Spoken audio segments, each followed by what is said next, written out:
નમસ્કાર, હું રાજ. આપ જોઈ રહ્યા છો સ્પાર્ક ટુડે ન્યૂઝ. પંચમહાલ જિલ્લામાં ઓરેન્જ એલર્ટ વચ્ચે પાવાગઢમાં વહેલી સવારથી ધોધમાર વરસાદ વરસી રહ્યો છે. સતત વરસાદના કારણે સમગ્ર ડુંગર ધુમ્મસની ચાદરમાં લપેટાઈ ગયો છે. વધુ વરસાદ ચાલુ રહે તો માચીથી મહાકાળી મંદિર સુધીનો માર્ગ સુરક્ષાના ભાગરૂપે બંધ કરવામાં આવી શકે છે. જિલ્લા તંત્ર અને પાવાગઢ મંદિર ટ્રસ્ટે આગામી 2 દિવસ યાત્રા ટાળવા અપીલ કરી છે. હાલોલ, કાલોલ અને જાંબુગડા સહિત જિલ્લાના અનેક વિસ્તારોમાં મોડી રાતથી વરસાદ વરસતા વાતાવરણમાં ઠંડક પ્રસરી છે. જય કાલિકા માતાજી. હું અશોક પંડ્યા, શ્રી કાલકે માતાજી મંદિર, પાવાગઢ.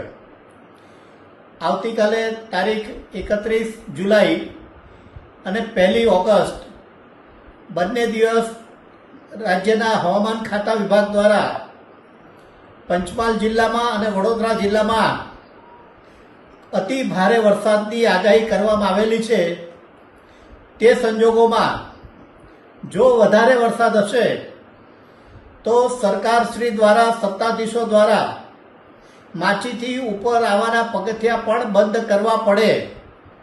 આવી પરિસ્થિતિમાં હું આપ સૌને વિનંતી કરું છું કે આ બંને દિવસ આપ પ્રવાસ કરવાનું ટાળશો, મંદિર આવવાનું ટાળશો અને આપ આપના પરિવાર સાથે સલામત રીતે ઘરે રહો તેવી આપને પ્રાર્થના છે. મા કાલી આપ સૌનું રક્ષણ કરે તેવી પ્રાર્થના કરું છું. જય મહાકાલી મા.